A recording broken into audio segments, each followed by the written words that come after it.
আমাদের আপনারা কথা বললে তো আমি কি বলবো বলেন, আমি বলি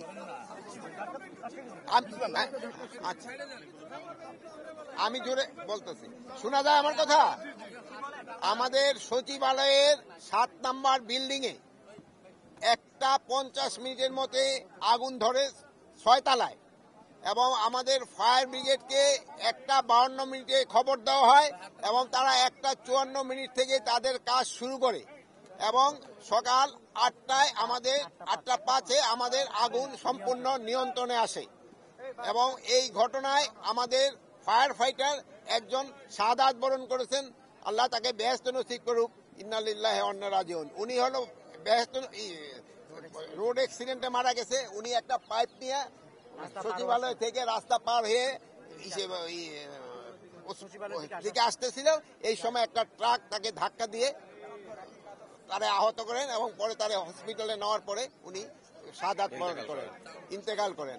আর এর সাথেও আরো 2-3 জন সামান্য আহত হয়েছে, তারা সবাই সুস্থ আছে।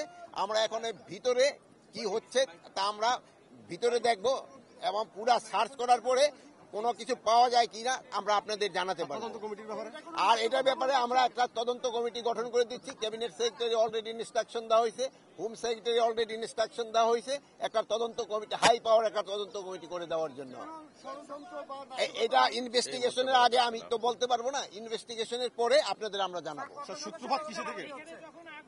এখন তদন্ত কমিটি কত সদস্য, এটা 5 জন হতে পারে, 7 জন হতে পারে, 9 জন হতে পারে, 11 জন হতে পারে। যেটা এই মুহূর্তে তো আমরা পরে আপনাদের জানাই দিতে পারবো।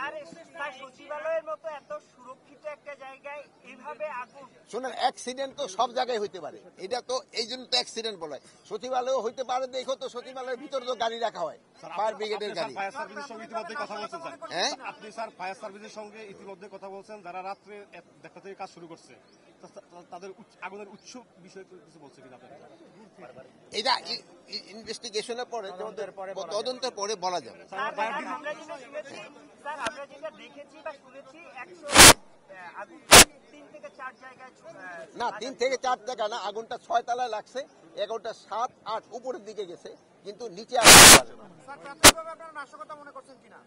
প্রাথমিকভাবে আমরা বলতে পারবো না, একটা ইনভেস্টিগেশনের পরে আমরা বলতে পারবো। আচ্ছা, ভালো থাকেন।